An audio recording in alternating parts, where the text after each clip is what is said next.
Hey, what's up, guys? Welcome back to another episode of Influence Me. Today, as you guys can see by the title, we got Louie Castro in the motherfucking house.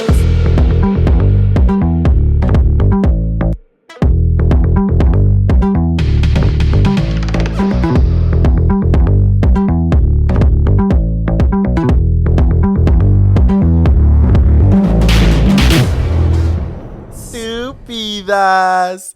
Oh my god, I'm so excited to be here, you guys. This is like my first podcast in person. Welcome. So this is like a whole new experience for me. Like I see the whole setup and everything. I'm so excited. But thank you for having me and wanting to bring me onto your show. No, thank you for being here. I really appreciate you taking the time out of your day. I know you're like super busy.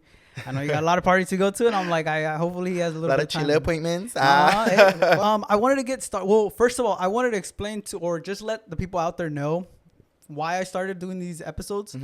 As everyone knows, I'm a videographer and I go shoot for influencers and celebrities. And me throughout me doing that, I get to know you guys in a more personal level. And sometimes I don't know if it's a bad thing to call it a personality or a performance or like, but you guys only share highlights or videos of what you guys are doing, right? Yes. But I noticed that every time that I work with you guys, like you guys are down to earth people. You guys are like normal people, you know? So I wanted to kind of just basically go through the other side. Well, show the other side of the influencer, more of the personal side, more of like the grind, the hustle. Cause I know that you work your ass off and you're one of the ones that obviously I look up to in terms of like hustle, because like you're like nonstop. You're always going and you're always like on TikTok, on Instagram, YouTube, like you're doing all these things. So talk to me about where you grew up. Cause I know you're not from California. I know you grew up somewhere else, Texas or Arizona. Cali, but up north. Oh, up north. But a lot of people think I'm from Texas for some reason. Like I get that so much. Oh shit. But that's why I was so excited to like visit Texas, because I was like, I want to see what it's about. Like, does my ambiente scream Texas? But well, because in your party you had your boots and your yes. So that's why I was like, oh, maybe that. I was like, maybe that's what it is. No. So I was born up north. I always say near San Francisco. It's called Watsonville, but I feel like a lot of people are like, Watsonville? So the closest city is Santa Cruz, but if they don't know Santa Cruz, I always say San Francisco. It's about like 6 hours from here. Oh, wow. I was born and raised there literally my whole entire life, and I just moved down here 2 years ago in September. So I've been here for 2 years now. But yeah, like also I just want to say thank you so much for like having me, and just like the things that you're saying right now honestly means a lot to me. Like he mentioned, he's shot so many things for me in the past, and I do feel like I'm always like all over the place. And like you said, like we get to choose what we want to post and stuff, because sometimes the behind the scenes stuff, like you just don't know if people want to listen about it or like are interested in hearing of it or like what we're doing. But it's literally like nonstop, like at least working or doing stuff, or even what some people think is like just fun. For us, it's like a lot of work. How were you growing up? Did you have this type of personality already? So I definitely feel like the baddest perra came from me, like literally unleashing the inner perra in me, because where I grew up, it was very homophobic, a lot of machistas, and I was never able to be myself in elementary school, middle school, high school. Like I was just put into this box, and I feel like there was nobody for me to look up to who was like out in my city. And even with social media, like I was like a very like playful kid. Like I wasn't on my phone. Like, you know how nowadays kids are always on their phones and they're watching stuff. But where I grew up, like it was always playing outside, and like there was no internet or like things like that. You still went through the whole outside. Yeah, like playing outside, playing tag. So like it's not like now where I feel like I could look up to somebody and find somebody who can inspire me. At the time, it was just me and whatever I had seen around like my town. And yeah, it was super homophobic, and I got bullied a lot. All of my like school, like elementary, middle school, high school, really bad. So it was really hard for me to come out of that shell. And it wasn't until I started getting into social media, like high school, where I started seeing so many influencers like Brentman Rock, which I love, James, Manny MUA, Patrick Starr, who were doing makeup. And I was like, wait, what is this? It was so new to me. To tell you, I didn't even know what drag queens were up until like my junior year of high school. Like, no, sophomore, junior year. Like everything was so new to me. But definitely seeing all that just like inspired me and made me want to like just fully be myself. And it helped me find myself. So I feel like that's where the baddest perra came in, because I went from like hiding to fully being myself, like nails, makeup, like outfits. And that's why to this day, I really try to like, some people call it like extra as fuck about it, but because it genuinely makes me happy to be able to be myself. It's who you are. Yeah. And like I can finally express myself. And it's even more beautiful when I get messages from other boys that I've met, or even girls who are like are inspired by what I do. Like even right now, I'm like, yeah, like it makes me emotional because I'm like I'm something for someone to look up to. And you went through it, and you wanted that. Yeah. You wanted someone to look up to. You wanted someone to kind of relate to Mm-hmm. when you were growing up. So how was your coming out moment? Was it to your family? Was it to your friends? Did your friends already know and they're just kind of like supporting you? How was that? So I came out to my best friend at the time, my sophomore year of high school. And sophomore year, I came out to some of my friends at first. And I think I had mentioned this before, but I'm not sure how in detail I went. But at the time, I had a boyfriend my sophomore year. And it was very, very, very low key, to the point where it was so embarrassing now. But I would tell people that he was my cousin because I would hang out with him so much. So eventually when people found out we were dating, they're like, wait, you're dating your cousin? But it's just because I was telling people like, no, it's my cousin. Because people were questioning me. They're like, why are you hanging out with this guy all the time? Like, what's going on? Like, so I was like, oh, it's my cousin. I have to hang out with him. Right. But I ended up filming, at the time it was Musically. I ended up filming like a little, what I guess what you would call a TikTok now. Damn. We filmed a little video and I ended up giving him like just a peck on the lips. And I ended up privating that video. Like nobody ever saw it. But me and him were like talking, whatever. He was like hyping me up. He's like, you're not down to post it, blah, blah. Keep in mind, like nobody knew I was gay at this point besides like my really close friends. Basically, in that moment, I was on cloud 9 and I was like, fuck it, I'm just going to post it. Like, I'm happy. I'm happy in this relationship. I posted it and literally everyone from my high school, and when I say everybody, like I literally mean it in the most dramatic way possible. Everyone from my high school was sharing that video, playing it in class, showing it to my teachers. Can you imagine that? Like my teachers watching that shit. They were sending it to everybody and I freaked out because the video went from like this to like this huge thing. It's a really small town, so things spread really quickly. So I freaked out and I was like, holy shit, I have to tell my family before they see this video. And this is how they find out that like I'm gay and I have a boyfriend. Damn. So it was really scary. And I ended up coming out to my sister later that night, my older sister, Yoatzi. And I was like crying, bawling my eyes out. But she was very, very supportive. And she helped me like just with support. And she was like, I'll help you come out to my mom and the rest of the family because she knew how scared I was about it. So then after that, I came out to my mom. My mom was very supportive as well. She said her and my dad had like known since I was like a little kid. She's like, we always knew you were like different, but we just didn't want to like. And you know what's crazy? What I fucked with the fact that when I went to your party this last one you did. Mm-hmm. Thank you for inviting me, by the way. Yeah, of course. Your dad was so excited, and I was just tripping out on on the amount of like you can tell he's so proud of you, and anytime like because we got there before, so he was there and he was taking pictures and on everything that the setup, and I was like, dude, that's so fucking dope because there is a lot of people out there that still have that old school mindset, and it's so dope to have a parent like that, especially a male parent that supports you that much and that you can tell genuinely in his eyes that he's so fucking proud of you. And that's one of the things that I took from that event. I was like, you are fucking loved by so many people. And I know that, you know, people go to parties, to influencer events, but I saw that in a different level. You know, it was more fucking genuine. So talk to me about social media. Were you already big? That's the reason why it blew up? Or was that just because, like you're saying, it was a small town? I was already like on social media. I didn't have like a crazy amount of followers, but I think I already had like 10K or something in high school, and I was already doing YouTube. I already had a good amount of subscribers. So I think it was more like it blew up because, so here's the thing. I think people in high school, they didn't bully me because of my sexuality, because there were a few other guys who were like gay and they were out about it. So I don't think I was bullied because of my sexuality. I think I was bullied because I was trying to do something. I was being different by posting on social media. Nowadays, I feel like, which there's nothing wrong with it, but nowadays I feel like it's common for just anyone to want to pick up a camera and film something. But at the time it was weird. We were like, why the fuck do you want to put your life on social media? Like, why are you filming videos? You think you're like this or that? Or like, It was different. Nobody was really doing it. So I think it was people were making fun of me for trying to do something and filming videos. And then on top of that, I was gay. So I think it was all like one thing that people were just trying to find things to grab. So when that video blew up, it blew up in my school because everyone was being like, oh my God, I knew it. You were gay. Like everyone was just like that. I told you so, or I knew it. So I think it was just like another level of like making fun of me, of like everyone knew that I was gay, and like finally it came out.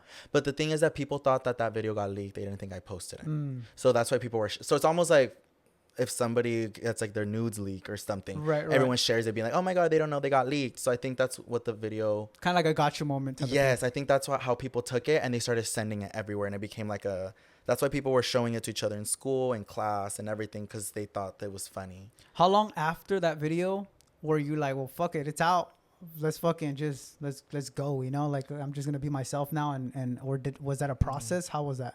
So the moment I came out to both my sisters and my mom, and they were okay with it, that's when I said, you unleashed that shit. Yeah, like, I was like, okay, my parents are fine with it. I'm gonna go full out. Like, it didn't really matter to me, because like I said, I have been used to being bullied since I was little, and although it doesn't get any easier, like it's still hard, and it's something that's like really difficult. I just knew that my sexuality, though, I was like, as long as my parents are different, I really don't care what anyone else has to say. And I had a boyfriend at the time, so I was happy. So I kind of fully unleashed it, but still kind of low key, because I didn't tell my dad until like months later. I was still keeping it low, but I was able to like take that step and like not really care about everyone else's opinions. I mean, yeah, that seems like a lot of pressure. Oh yeah. And still, from like, I can imagine just normal kids going through like the whole bullying in school. Know. Now imagine like you having to deal with that. Like that's crazy. And you coming out like that. I mean, it took balls too, like, you know, to do. So that's so cool that you did that. So about social media, when did that start? Was that in high school? You know what's so funny? So my older sister Yoatzi, she in high school, she was taking like a video class, and I would always see her film videos for her video class. And Yoatzi is 4 years older than me, so when Yoatzi was like in high school, I was like in middle school and stuff. So I always liked videos, movies, stuff like that. But it wasn't until I saw her doing it that I was like, oh my God, I can film myself. So I started like just using my parents' cameras to like film myself and like film little movies and shit like that, or like what you would call vlogs now. But this one time I filmed a random ass video and I showed it to my parents, and everyone thought it was super funny. It's just a little video of me, like just, I don't even know what I was doing. But my parents were like, post it on YouTube. Like, this is years ago. I had made a channel. I don't even know what the channel's name is. I don't even know if I can find that video on YouTube, but it's on YouTube somewhere. And I posted it, and I remember I had gotten like 100 views or something from like people in my city somehow. So that was the first video I ever posted. I was probably like a 7th grader or something. Damn. Or 8th grader. Yeah, when I posted that. But right there, I didn't even know YouTube was a thing. I just posted it because like funny videos on YouTube.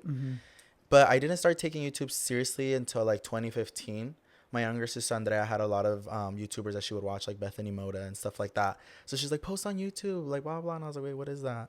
And then she kind of helped me set up my channel and do like the little end cards and all that stuff. So yeah, that's how I started like social media in 2015. And then it just started growing because it's something that I actually enjoyed doing. So it wasn't, I'm going to become an influencer. It was just, I was having fun posting videos. So you're obviously in the funnier side, comedian side, right? Were you like that as a kid growing up? Were you always like the you know, the son that's always, you know, fucking around, doing pranks, joking around? How were you growing up? Like literally exactly like that. And I got it from my dad. And like now everybody who meets my dad or sees my dad, they're like, I know exactly where you got it from. Like my dad is the same way. Like literally, you guys picture me, but as my dad. The dumb dances, the dancing funny, the calling people weird nicknames. Like it all came from my dad. My dad is so freaking funny. And like I think I just got it from him. And yeah, like since I was little, I feel like I've always been the same. But you want to know something? In high school, because I was so shy, like literally, like, well, I didn't have friends. Who the fuck was I gonna talk to? So I was so shy, and like I wouldn't talk to anyone. So when I started doing YouTube and I started blowing up more, people would like make fun of me, being like, "That's not even who you are. Like that's like, why are you pretending to be?" Yes, they're like, all of a sudden there's this other persona, and like you don't even talk. Like, so people were just like making fun of me again. I just think people were trying to like find shit to make fun of me for, but to the point where people thought I was like faking a whole ass personality and pretending to be like this person, because in school I wouldn't talk. Yeah. How difficult was that type of bullying compared to like obviously the your sexual part? Was that just the whole combination of just shit? Because it seems like you went through like some fucking hard shit in high school. Did the bully continue the more successful you got? Yeah, literally to this day. I mean, it still continues from like everywhere, but when I was little, I think I was like in elementary school. I feel like I was bullied just because I was different. Nobody could really put a finger on it, but I feel like I was just bullied because I was different. Like I literally would like people. I had glasses in elementary school, and kids literally took them out of my desk and just like broke them and everything in front of me and shit. And like I still to this day don't understand why they did that. I don't even know. I never did anything to them. But that broke my heart because me and my family grew up with like no money, and I know my mom spent like her hard-earned working money to buy me those glasses, and glasses are expensive, and they were just like broken. And then in middle school, I was bullied for my sexuality, like literally like bullied because of my sexuality, like really bad, to the point where like it makes me uncomfortable to talk about it. I don't think I've ever talked about it, but it was bad. And then high school, it was a mixture of like sexuality, but mostly because of social media. I think my sexuality was just like on top of it, but it was mostly just everyone mocking me for like doing social media, which is crazy now because it's my job now, and I've made a lot from it, like just experiences, new friends, job opportunities, and I've made it my full-time job. But at the time, I'm like, damn, if I would have stopped or I would have let all these bullies get to me, like God knows where I would have been right now. I probably would have still been in Watsonville working like a regular 9 to 5 and like not doing something that I want to be happy with, because now I'm so happy. And I did have a job when I was in Watsonville, but I can't even imagine doing that for the rest of my life compared to what I'm doing right now. Yeah. So when you started doing social media, what were like those opportunities like for you? Because obviously now they're getting life changing, right? But how did you realize, you know what, like this is actually a career? So I was working at Kmart my high school year. It was my senior year. And I would work as a cashier, or I was doing like online orders in the back, or I was on the floor like cleaning and stuff like that. And even before that job, I worked with my dad. And then before that, I used to clean offices, restaurants, bathrooms, like literally like I was like a janitor. Like I basically was a janitor with my dad. Me and my dad were like struggling a lot with money. We would even like juntar botes and stuff to like make money. And I feel like that's one thing that my parents always taught us, is to work hard and make money. And especially because my parents had it really bad when they came here. So I think they know how bad it could get. So they've always like pushed us to make money. So we were always like hardworking, figuring out ways to make money. And when I had my job my senior year, I was already doing social media and I started making money from YouTube, but it wasn't nothing crazy until one time I had like a viral video.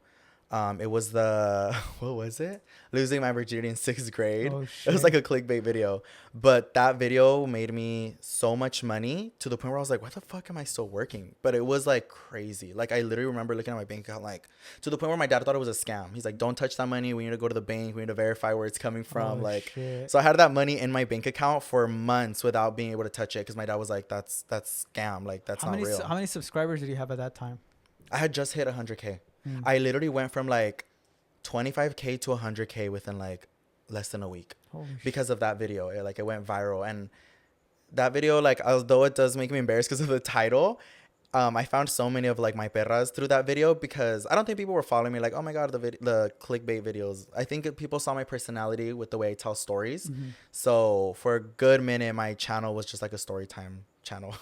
Who was when you started going through the influencer world, or you transitioned to that, was there anyone that you were kind of looking up to, or kind of seeing like, okay, I want to go through their route, or like kind of similar to what they're doing in terms of like the business structure, or was that just, you're just going step by step as you go, you're just learning, you know, the things, the ins and outs of the influencer world? For me, I think one person who inspired me so much, and like to this day, is Brentman Rock. I absolutely love who he is as a person, who he was on social media, and how he put himself out there with like makeup, comedy, the way he took care of like his mom and his sisters, and like, so it definitely was someone who I really looked up to, and I was like, I want to do that one day. And to this day, like I feel like he's still doing his thing, and he's still like super funny and like everything that he does.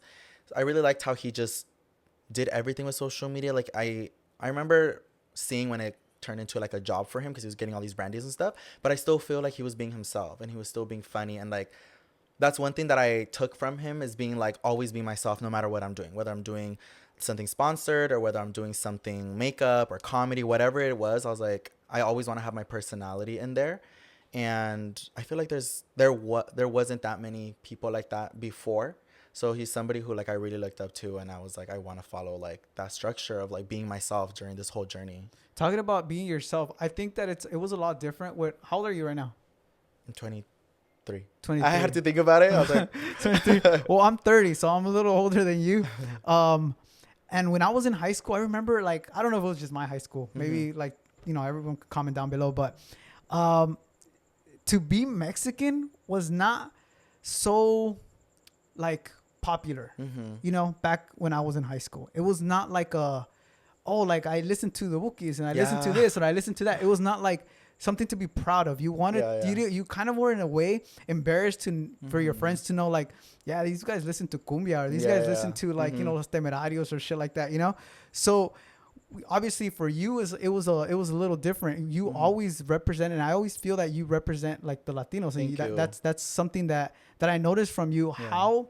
How stressful is it knowing that you have these many eyeballs on you, and, like, you know, just that amount of pressure in terms of that, you know, because you are Latino, there are a lot of Latinos follow you.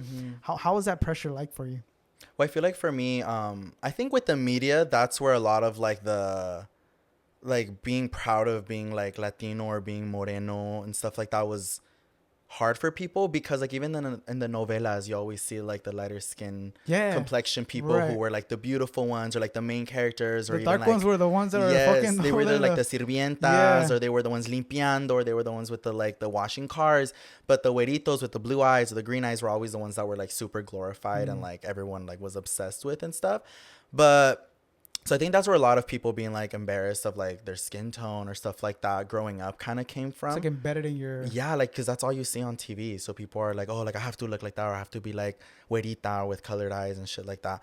But for me, growing up in Watsonville was always, like, very representing, like, Latinos, because it's all Latinos. Like, I feel like everyone who was there was, like, Latinos. And so even, like, in my middle school, there was, like, gangs, but of, like, the when people would dance suelo.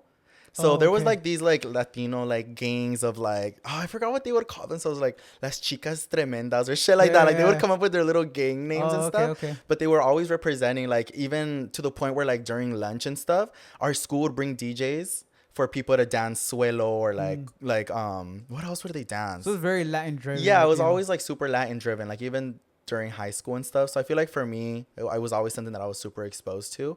But it was easier for me because, like, my parents are super Mexican, so, like, everything that they do, obviously it's gonna stick to us, and finding an audience who also relates to it just makes you feel, like, at home, which is why I'm so stuck with, like, being, like, in my Latino community with my content, because everyone understands. They understand the music, the dances, or, like, you know, we have, like, all these funny things within, like, our own community of, like, La Tia Chismosa, or like the chisme and shit like that. But I really did want to grab, like, the fucking tejana and shit by the balls and take it for myself, because, again, to me, I feel like it's a slap in the face to all the machistas out there, because tejanas are basically almost seen for, like, just the hombres, like, the ones who carry the house, and, like, you know, they want to be, like, super, like, machistas. Right. So I really took that and be like, I'm going to start wearing tejanas with full glam, because I want to show. Putting fucking sparkly shit. Like, literally, like, oh my God, like, this shirt would be, like, a button-up shirt that it's been cut up to be almost like a little crop top. Right. And I almost wore my fucking tejana today, but I was like, let me switch it up because I'm always wearing it. But it was something that I really wanted it to take to show any other, like, Latinos, or just any little boys who want to do something like what I'm doing, and be like, I can do that too. Especially in, like, a community where, like, machismo was such a huge thing. So I really wanted to take that and just put, like, my own twist to it. Do you think that's changing, but, like, time and time? I mean, I don't know if, like, talking about today's news, like, you see Bad Bunny kissing the dancer. Yes. I feel that movement's already, like, obviously you guys are already getting, or the gay community is already getting that kind of, it's already not cool to be a machista. It's already to that point, you know, where it's like, okay, now people are starting to accept and realize, you know what, like, my son could be going through this, and if I'm still have this old school mindset, like, what kind of parent am I, type of thing, you know? Same thing. Is it stressful having this platform and just knowing, like how you're saying, there's so many kids out there that are looking up to you? Some of the things that you do or that you show on your content, is that something that you think about as well? Like, fuck, I know that all these people are watching me. Or is it more so like, hey, if your parents let you watch my shit, then you know, that's your fucking shit, you know? I feel like when I was younger and I started doing social media, because, like I said, 2015, I was like 14, 15 years old. So I really had, like, that fucking mindset. Like, I'm just doing whatever I want to do, and I'm saying whatever I want to say, like cussing, blah, blah, blah. But I will say, like, if you ask me that if you were to ask me that question before, I'd be like, no, I post whatever the fuck I want, and if kids are watching and their parents are mad, well, I'm sorry, you're the one letting your kid watch that. Right. But I feel like now, if you were to ask me that question, I'd say I kind of do watch it a little bit more, and I hate saying that, honestly. Like, I hate admitting it that I do watch, because one thing I've always told myself when I started social media and started taking it serious is like, I always want to be myself no matter what, and if people don't like what I'm posting, then like, go somewhere else. Like, don't go on my page. But I will say, I feel like social media in general now has become very like toxic. And I feel like with any little thing, people will take it up the ass. Any little thing, anything that I will say, anything that I will do, if I say something wrong or just anything, people will find a way to like twist it. And that's what scares me now. It's not what I'm saying, it's how they're going to twist it. And it makes me watch what I'm posting. I don't really post like the shit that I used to post back then, where I just used to be like unapologetically myself. I feel like now I'm like, should I post this? Like, I have to ask like 10 people, like, is this okay to post? Should I post this? Or I have to just get like, they might take it out of context, basically. Yes, and it's scary because I don't want it to be taken out of context, but it makes me not fully be myself the way that I used to be. So do you think TikTok has a lot to do with that? I feel that now that app is so great in terms of for small creators or people that are just coming up, and you know, obviously it opened the door to a lot of creative people, right? A lot of people that have that talent but don't have that exposure. But the other side of that is obviously there's a bunch of people that are just don't give a fuck and just, you know, just let it out. I will say there's a lot of good things and a lot of bad things from TikTok. Good things, like you said, I love that app because it's made me even like explore more than what I was used to on my Instagram. Because on Instagram, you have to follow people to like see more. TikTok, you have that whole explore page where it's like new people like almost every single day. So it's helped me find new creators or just make new friends on TikTok. You're exposed to new content and people who are just like being themselves, having fun, which is what I love doing. But then there's that really ugly side of TikTok, really ugly side, where I've had a few videos who have gone viral, but on the wrong side of TikTok, and the comments are just disgusting. I don't think I've ever like experienced like social media bullying like I have on TikTok. Luckily for me, I've been doing this for years, so I just brush it off. But it's so sad when I see people who are being hit with like the bullying on TikTok for the first time, or it's the one video that went viral and everyone's like talking about them in a negative way. It could be their looks, it could be the way that they're talking, it could be if they're not doing their makeup right, it could be about the way they look, like literally anything. People like como que les vale madre, they will say anything. And some of the comments that I've been seeing are like so ugly, like body shaming, or like even people with like problems that like disabilities too. Like there's just so many things. Or like sometimes I've been seeing people like talking about their problems, or like they're going through like mental health issues or stuff like that, and they're talking about it, and people are like, yeah, whatever, or like you sound like you just need like you just want attention, blah blah. And I'm like, ew, like this is so ugly. So ahí tienen para todos. And the worst thing about it is that you can't hide it unless you like really log off that app. Like you're almost exposing yourself to anyone and everything, and you never know what side it's going to end up on. But even for us, like as content creators, there's a lot of negativity that just explodes. Like even people when they're talking bad about us, like it can be one person who had a bad experience and they'll post something and it goes viral, and everybody just automatically like attaches that to you, and that's how they identify you as a person. And or or sometimes like one person had an experience with you, and then because they're commenting on that, it's cool to agree with that comment, and everyone goes on that train. Yeah, and it's like a trend now to just fucking hate on someone. It's like, what the fuck? And it's so crazy because I'll have like literally, this has happened so many times where like one day I'll have a video that blows up and people are just like hyping me up, talking really good about me. The next day another video could blow up where it's like someone being like, oh, Louie's so annoying, and the whole comments will be like, and I'm like okay, let me go back to the first video so I can feel better. But it's like you literally get that like white or like black, like there's no gray. It's just like bad or good. And then in the comments, like there'll be a lot of times where like negative videos about me will go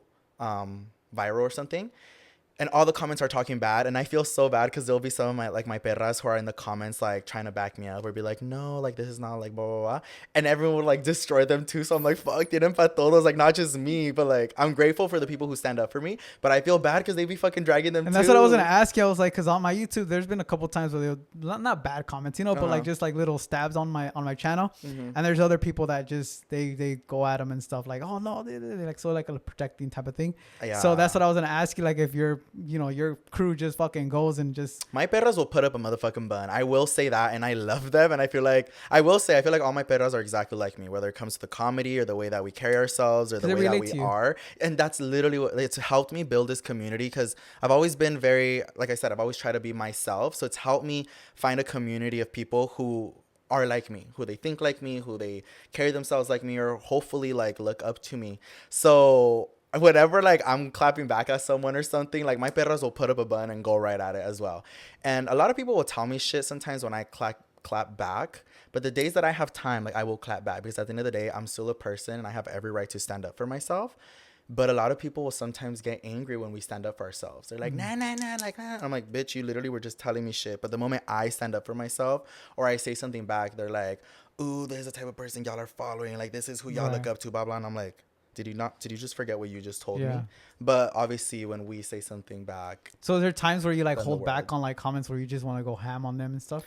A lot of times I ignore it because, like I said, like, ya como que I don't really care. But there are days where I have time and I'm like, you know what, let me put up a bun real quick. You know, like, let me go at it. Like just recently I had like this incident where someone was calling me out for my chamoy.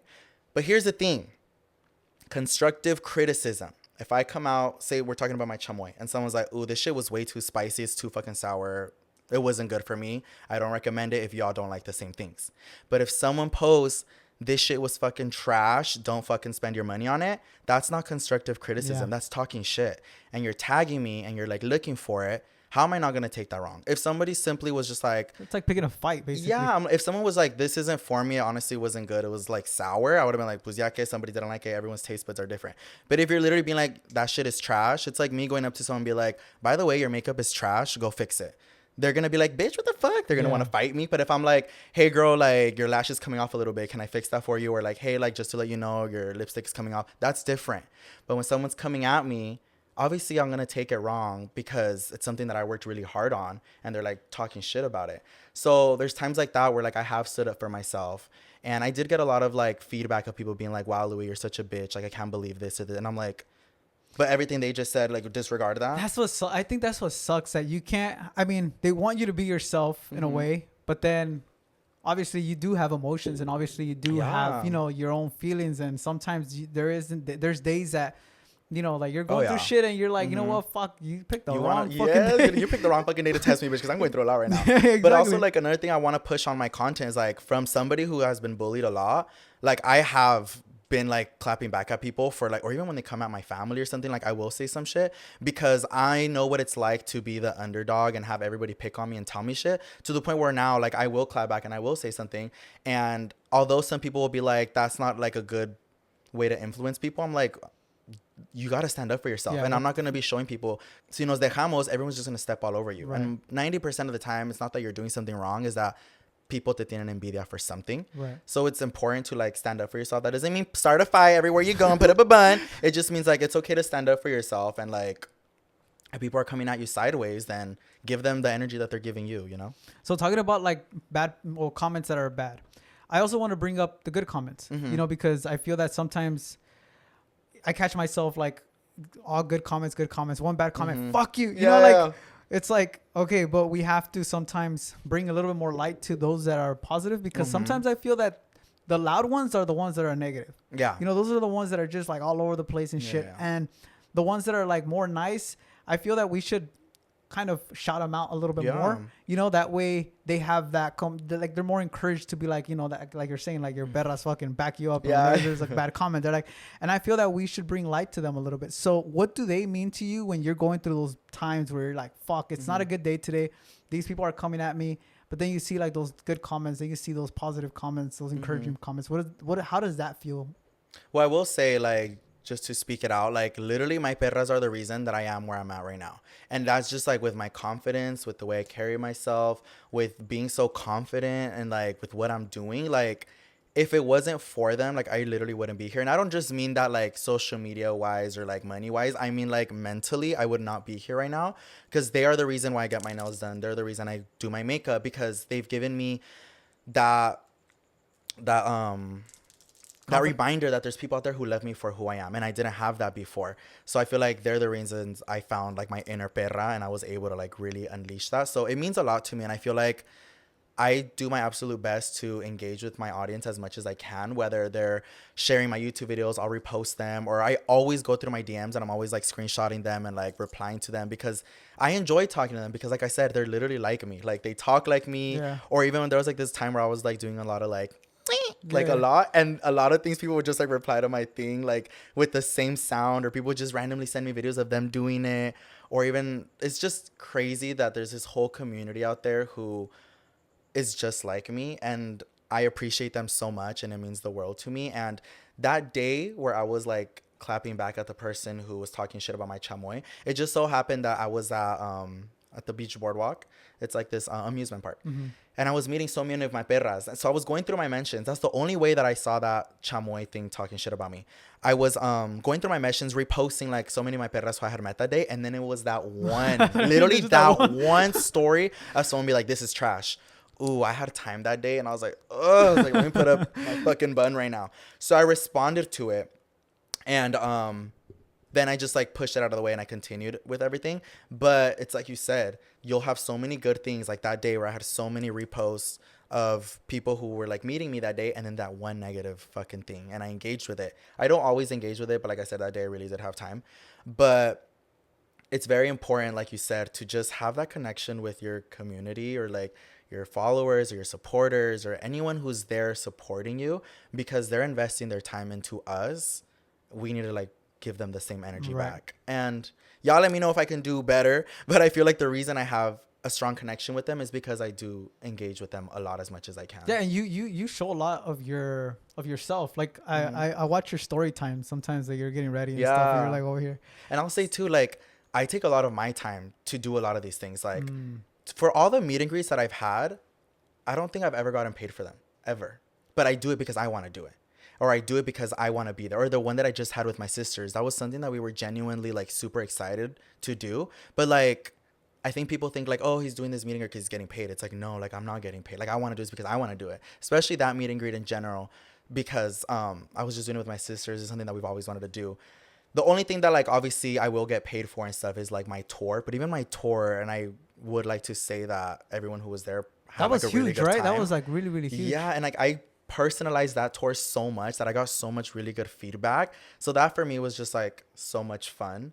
But yeah, like a lot of these things that I do it because I genuinely want to meet the people who support me. And it's always so crazy seeing it in person. Like, seeing it as a comment already means a lot. But can you imagine, like, start freaking out, seeing it in person? Like, these people who are like, they cry, they have gifts, or like even gifts. I'm like, the fact that you went out of your way to go buy me a gift, like, it's crazy to me. But it's always so beautiful to see it in person. Who was it? Was it a trippy, like the first time you, well, I don't know if it was the first time, because you kind of gradually, you're already kind of known in high school, but when people started asking you for pictures and recognizing you here in LA or anywhere where you, was that like trippy in the beginning for you, or were you kind of already slowly growing with that? In my hometown, it kind of like slowly became a little more common for people to ask me for pictures. So like, unfortunately, I have the worst fucking memory ever, and I've always said that. Like, my perras not have a really bad memory.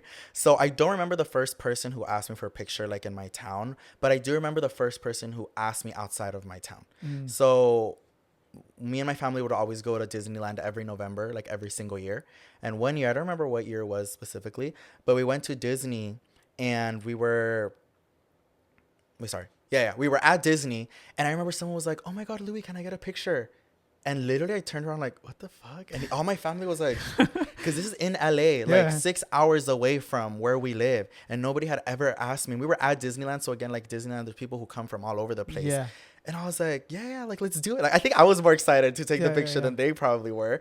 And me and my family could not drop that. Like, the whole trip, we were like, dude, that person wants you for a picture in LA. Like, where did they come from? Blah, blah. And, like, I even followed the girl back. And, like, I was messaging her because I was, like, so shook that somebody else... Because I always thought it was a Watsonville thing. I didn't think people knew me outside of Watsonville at that time. So it was really crazy. And, like, I remember I even went to sleep, like, all happy. I was like, oh, my God, someone asked me for a picture. It was crazy. Calling you el famoso, mi hijo famoso. Yeah, like, my mom was like, okay, see you. But, like, it was really crazy. Let's talk a little bit about your party. You threw 2 years ago? Yeah, 2 years ago, right? Or last year? Was it last year, the quinceañera theme? Yes. That shit was fucking crazy. What went behind that event? Because that sounds like, well, that looked like you planned that to the T. Was that your first big party, or was like one of your, like, that was a usual thing? Because that was the first time that I actually worked with you. No, that was my first and ever party. Like, ever. I was shitting myself because I really didn't think people were going to show up at all. So back in my hometown, I would have, like, birthday parties, but just my family and, like, my little 5 friends that I had from home.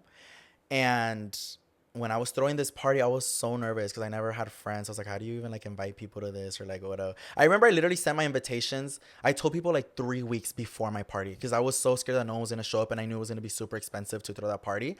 So I sent an invitation, like, 3 weeks before, and then, like, a week before my party, and then, like, a few days before, because I really, I was like, are you sure you're going to be there? Like, I was so fucking nervous, but there was a lot of planning that went into that party. Like, having, like, a whole quinceañera fantasy was always, like, a really big thing for me. I grew up oh my God, I would go to quinceañeras, like, all of high school. Like, everyone's turning, like, 15, like, during high school. So I was invited to, I was in so many quinceañeras too as a chambelan. Oh, shit. I think, like, 5 of them. Pictures right here. Yeah, for real, huh? Yeah, I was literally, like, I was the main chambelan for one quinceañera. But having my own quinceañera was always, like, a fantasy of mine. And one thing that I am so thankful and grateful to be able to do is that I can do these things for myself. Like, if I want to have a fucking quinceañera, I'm going to pay for my own quinceañera, and I'm going to do all this stuff. And obviously the team behind me who, like, helps me put these things together. But because I always had that fantasy, I was like, oh my God, I want to do a wig, and I want to have a dress, and, like, I want to have a party that seems like a quinceañera. Like, I don't know if you remember, we would have, like, the mesitas everywhere with, like, the floreros. Yeah. Like, even the venue, that was, like, a wedding venue, but I was like, this is perfect for, like, a quinceañera. This year's party was really different from last year. Last year was, like, a fucking quinceañera, and this year was more like club antro vibes. Yeah. But it was so much fun doing that party last year, and even having my damas, like, that's what I was gonna talk about. I was like, shit, you even went to go do the pre-shoot and the little video. Dude, it gives me goosebumps even, like, when I talk about it, because I'm like, I fucking did that, like, my dream, and I made it come true. And, like, all the team behind me, and, like, my friends who were even down to do it and just support me. Like, if you would tell little kid me that, like, years from now I was gonna have a quinceañera in a wig, in a fucking dress, and have girlfriends who will hype me up and support me, and, like, for who I am in nails and everything, and be like, oh my God, yes, like, do it. So shout out to Marlene. I even see her with her crutches. Marlene had just broken her pata. Yeah, she's like, fuck, I don't know how I'm gonna do it. And people were hella, like, clowning her on the picture. They're like, mood, the girl with the fucking crutches. That shit was funny. But she, like literally, my girls, like, did everything to, like, be there. But it meant so much to me, and, like, that party will always be, like, a huge thing in my head. Oh, I appreciate you for inviting me. That was actually the first time that I started working with you. I was like, when you hit me up, I was like, oh fuck. Yeah. Like, I'm used to doing events, but I'm like, this is, like, I've never done, like, something like this. So I was super nervous, and you were super chill though. You were super open to, like, ideas and, you know, everything. So I appreciate you. And, like, just to say it on here, thank you so much. I don't think you understand, like, how much those videos mean to me, because that captures the fucking moment. And I think the idea of me being able to, like, genuinely have fun and enjoy it, and you just capture all of that, dude. Like, I go back to that Instagram video that you made for me all the time, even, like, the YouTube video, because I insert it in there, because I'm like, if it wasn't for you capturing those moments, I don't think I would have, like, that footage. I'm so bad at fucking vlogging. Even this party, if it wasn't for the footage that you got, I wouldn't have had shit on my phone. I didn't see you with your vlog. And people were, and I had my fucking vlogging camera, but I'm a fucking dumbass. Like, I literally filmed the intro and everything, but, like, it's overwhelming saying hi to everybody and trying to, like, get everything, like, aligned and everything. Like, I lose my head. So I didn't get any content. People were like, Louie, so no birthday vlog, because I did one last year, but this year I, like, literally didn't make one. But you literally capture, like, the whole moment and the way that it is. Even, like, with the editing, it's just, like, it's always going to be, like, a memory for me. And if it wasn't for those videos that you've created, like, I literally... It would have just been a memory. Yeah, no, I appreciate that. The only thing that sucks about doing shit like that is the copyrighted stuff. We always fucking go through that. Always with the songs. I'm like, fuck. And it's sad because you have, like, the song that you want to use. I've had videos that have been on my Instagram for like a few years, and like literally even a year later they'll be like, it's copyrighted. Yeah, I'm like, they've been sending. Yeah, they've been a sending year those later, messages. and they're deleting it. And I'm like, but as long as I have the video, like I'm good. Moving fast forward to this year's event, the stripper. Yeah, the highlight. I was tripping out. I was like, oh shit, I got the full fucking video. Yeah, like literally all. But I was like, okay, so I didn't know what he was gonna do. I didn't know. I've never been to a. Yeah. You know, I've never been to I've never been to a strip club. Yeah. 2, I've never been to a party where someone comes and performs. So I didn't know how opened he was like, gonna. yeah, you know no, I mean? me too. Let me tell you the motherfucking cheese man on that. So everyone was like tripping out, like who that was, if I hired him, if it's a Chile appointment, like everyone wanted the fucking cheese man. So let me tell y'all now. So when I was planning my party, I actually wanted to have like go-go dancers, like guys who were just shirtless, like dancing, like very like club vibes. So I was gonna pay for that. But it ended up being really, really expensive, like even just for one guy. So I was like, oh, never mind. Like, I'm not going to do that because the party itself was already fucking expensive. But I was like, yeah, maybe I'm not going to hire them because, like, it was just going to do a lot. But I wanted to have them there to, like, add to, like, the perra fantasy. But one of my friends, shout out to Maddie and Eric, I remember they called me to the stage and like, oh, Louie, we have a gift for you. And I was like, why are they calling me up on the stage like all extra? Like, what is it? Are they gonna buy me a car? No, but I was like, this is like quinceañera vibes. Like, I'm being called to like the middle. The sorpresa present? Yeah, so that's why I was like, what is it? And then I opened the box. I'm like, there's literally nothing in here. He's like, no, keep digging. So I'm digging and I see the whistle and I'm like, oh, it's a whistle. So in my head, I'm like, the fuck? But I'm like, okay. So I start blowing the whistle. I just thought they got it for me to like hype everyone up, like glam tender vibes. You know, she has the whistle. She's going around like hyping everyone. So I was like, fuck it. Then I see the stripper come out and I was like, I was literally shook. Like, you I was can like, tell in the video. Fuck? Yeah, you captured literally my face being like, yeah. When he comes out. And even like you said, I thought he was just going to be like shirtless and dancing, but he literally got full on naked, you guys, like pirin and pompis out, everything. So I was like, and it was a long show. Yeah. It was really long. And the crowd went fucking crazy. Yes. Everyone was just like, oh shit. And then hella people were sending me videos of like, they were recording me and my dad's in the background, like recording me, like hyping me up. So it was a really crazy thing, but I was not expecting that at all. That's crazy. Well, that was a date to remember for us. Yeah. No, and thank you for being there and again capturing like the whole fucking party.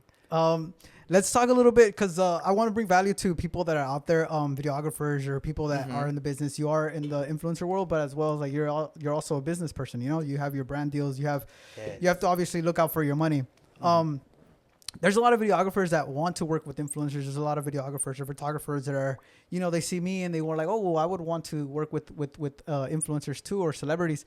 What is something that you would like an advice for them to feel comfortable or to like a strategy to get to you guys? Like how can they get your attention? How can they get, because there's a lot of creative people. I've always said that I'm not the best at what I do. I'm good at what I do, you know, like I do it with like, you know, with ease and stuff, but I know there's hella creative people out there and they just don't have that connect. What do you think they should do to get your guys' attention, to get the influencers to be like, hey, I have this crazy shit that I can do for you? What can they do? I think for me, one thing that stands out a lot with just anything that I do when I'm building my team, whether it's like with my managers or like my glam team or like anything, personality means so much to me. Like, I surround myself with people who, 1, are going to make me feel comfortable, 2, will make me happy, and 3, support my vision.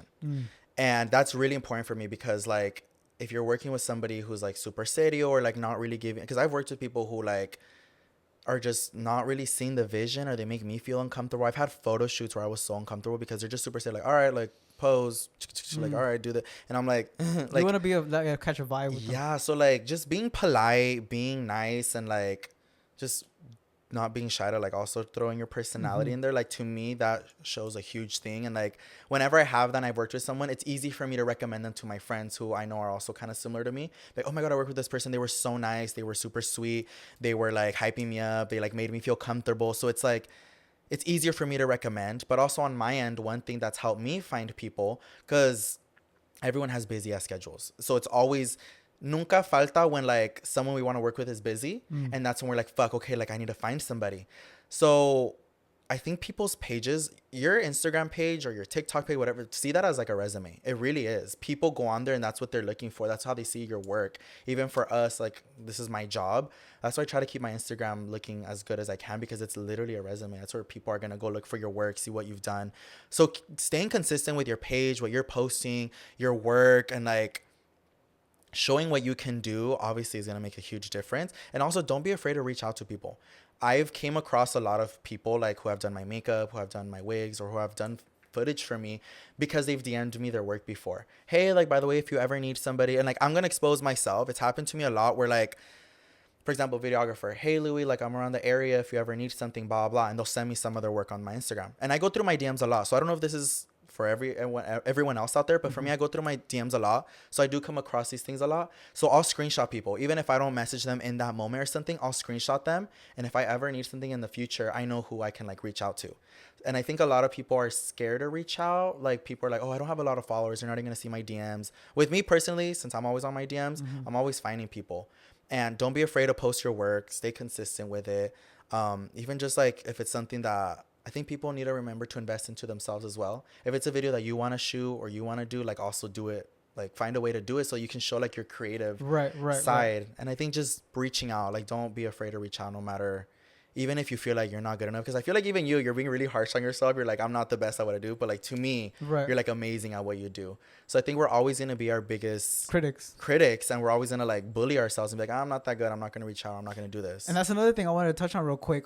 When you transition, obviously TikTok, you said you were using Musical.ly. It was not TikTok. It was completely different. Yeah.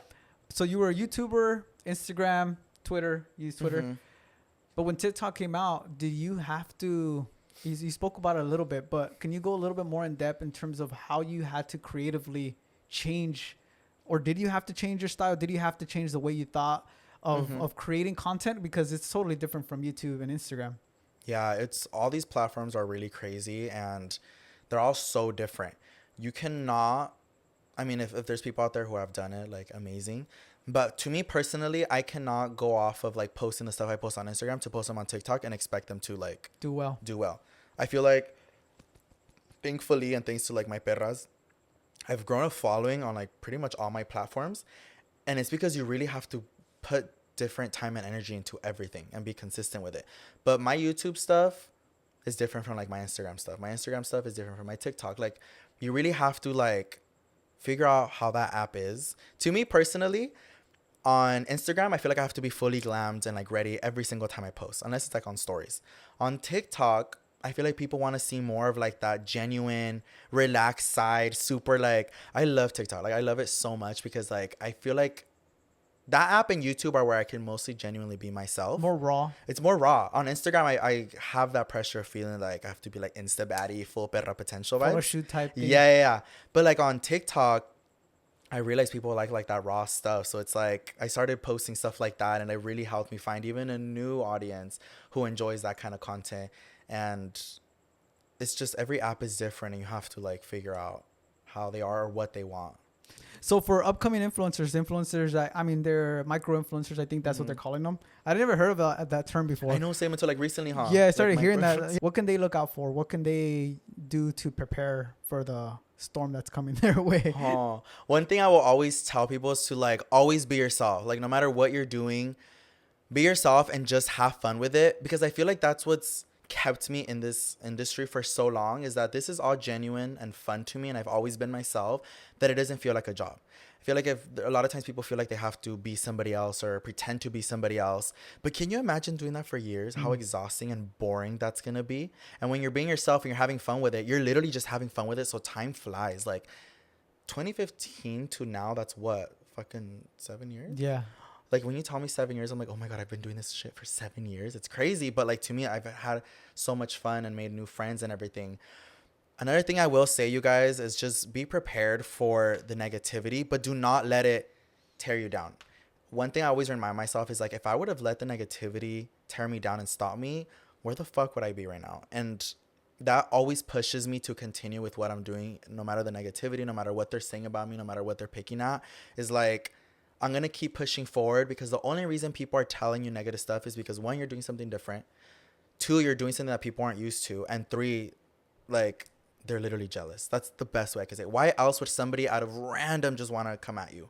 For what? Rather than them being like, fuck, this person's doing something different. Right. Or like, they're getting out of the bubble. Or like, I'm angry because they're doing something I can't do. Like, you know what I mean? So just have fun with it. Don't be afraid to post. I know there's so many of y'all out there who have shit on your drafts, or is just hiding in your fucking camera roll. Like, just do it. And another thing, don't feel like you have to have the best of the best to do what you need to do. I feel like a lot of people will be like, I have to have the best camera. Like the amount of times that I've heard people be like, oh, I want to do this, but I'm just waiting until I have like my equipment. Yeah. I'm like, bitch, pick up your phone and film and post. Like, yeah, people are like, oh, I need a light. I need like this. Like, although it's beautiful to have that and it will make a huge difference in your content, but like have that be something that like you're going to work for, like even push you to be like, okay, I'm going to save up to like buy these things, but don't feel like you have to have the best of the best to do what you're doing, you know? Yeah, because coming from a videographer, I don't want this to sound fucked up. I'm fucking burning myself. But like, for instance, I can capture well, like if I were to vlog myself, right? Which I have in the past. Don't go look at them. Let's just say that I vlog myself and I bring this lighting and I have the cameras and 4K and all this shit. At the end of the day, it's the personality. Yes, 100%. It's the person behind the camera, not necessarily the equipment. So you bring a very, very good point. A lot of people, even on my end, they ask me like, I want to do videos, I want to do this, and I tell them just get the cheapest camera that you can, or whatever it is you can afford, and start from there, because your experience, it's what's gonna lead you to get those bigger jobs, and it's gonna lead you to now, obviously work with people like you. So that's very, very good advice. Last question that I have for you. Yes. Where did the estupidas come from? Like, where did that? Why'd you start saying that? So for me, like growing up, we always watched so many novelas, like literally as far back as I can remember. Like my mom was super into novelas. So I feel like a lot of my persona when I started doing social media was based off of like novelas. I would even do skits, because when I started doing social media, I was very into like skits and stuff. I told you I DM'd you one time. Really? You did a fucking like a novela scene. Oh, with Rosa Guadalupe? Yeah, I think so. One? And I told you, I was like, you should do that. Yes. No, and that was so much fun for me, because I had a whole team who like produced that and did everything. And it was literally, if y'all search up like Louie Castro, Rosa Guadalupe, y'all will see it. It was like this full on production thing that was just like so cool for me to even be a part of. But that was my persona. Like I love doing that. And like, if you're an OG, y'all remember my Snapchat novelas. On Snapchat, I would like use different filters to be different characters, and I would make like these whole like novelas. But the stupidas happened because like I would always do this thing where I would throw like a cachetada and I'd be like, stupida. Like it just, I would always emphasize it, because in the novelas they would always emphasize it, like maldita stupida. Yeah, so stupida became something that I was saying so often. But the reason that it is the way that I spell it, and the only way that you're able to spell it if you're calling someone a estúpida, it is triple S, so SSS, and then stúpida. Oh, okay. So it's not estúpida, it's stúpida. And the reason why is because cussing in Spanish, especially in front of my parents, has always been like a... Yeah. Like cussing in English, well, like whatever. But in Spanish, cuss words sound hard. Like uglier. Yeah. Like, babosa, estúpida, desgraciada. Like, it sounds really harsh. And like growing up, I wasn't used to cussing in front of my parents. So to make it more like comedy or just make it sound easier, I'd always be like, stúpida. Because if my mom heard me say estúpida, bitch, I was about to get beat up. So that's why like a lot of my cuss words in Spanish are like that. Or like even instead of saying chingao, I say ingao. Like I change them up a little bit. Even now that my parents don't give a fuck, but like out of respect for my parents, like I will not cuss in Spanish in front of them too much. But yeah, that's where the stupidas came from. And then low-key, this is more like a compliment for you, but you could sing. Don't hype me up. You got some vocal cords. Don't hype me up. I start singing. We got the bandas coming in at 7 o'clock. They're all coming in. I'm like, start singing. No, but yeah, you can fucking sing. Yeah, you can sing. I think I seen even your sister, Yoatzi. Oh, no, Yoatzi can sing. Yoatzi's really, like, to the point where, like, I used to, like, try to push her to go on the fucking X Factor, like, America's Got Talent and shit. Yoatzi has a really beautiful voice. You guys can sing, because, I mean, on TikTok, my, like, hobby, or I don't know if hobby, but my fucking escape that I do, I like to see those what do you call those, like the American those talent shows. I used to do that all the time. Or X Factor and shit. Just all that shit. I watch all that, and then like when I started seeing your guys' like little snippets on vlogs, or I think you did a post. I think it was recent too that people were telling you like, oh, you can sing. I was like, dude, this motherfucker can sing. You know what happened though? So Yoatzi has always had a really beautiful voice. One fucking time, and I haven't privated this video, and I don't know why I have it, but I have a video of me and Yoatzi singing on my YouTube channel, and I did it mostly because I wanted her to showcase her voice, because she used to post a lot of just singing, and I decided to like go in with her not because I was like trying to be a singer myself. I just had the platform and like I had like subscribers. I was like, do a video on my thing singing. So she was playing the piano and I was just like on the side singing. But literally the reason I'm like, I will never sing and I can't do it is because that video is so fucking cringy and funny to me. Because I wasn't even like dancing. Singing. We were singing Stay by Rihanna. And I was so like monotone. I was just like sitting there like all serio, like no and passion, dude. And I was like trying. It was like in my straight era, so even my voice was like all fucking deep. So I'm like, ew. So like when I do get compliments with people being like, wait, bitch, you can like low key sing. I was like, nah, y'all are bullshitting me because I think about that, and I'm like, don't hype me up because like y'all are gonna make me think I can. So what's your go-to karaoke song? Honestly, I love sad songs. I love sad songs. So like, Stay by Rihanna was a really good one. I love singing Sam Smith. Who else? Just anyone where or like Ariana Grande. Like I can't sing like her, but like all those passionate songs You're are all the doing songs those that runs I love. and shit too. Because it sounds beautiful. So like me in my head, I fucking swear that I can do it. So like those are the songs that I like to sing. Well, he's about to perform. No, wait, low key. I want to drop a song. Fuck it, but something like for my Latinas. Like, I don't know. I want to do like reggaeton or something. So like it might be coming soon. But shit. It's just something that's always been so fun to me. It's always been like music is such a huge part of like my persona on social media. Like my dancing cumbias, my like dancing at quinceañeras. Like it's a huge part of my thing that I'm like, why the fuck don't I have a song? Yeah. Something that like my perras can turn up to. But you should. Eh? You guys heard it here first. You're gonna come up with, hopefully we're gonna put you for We'll that. see.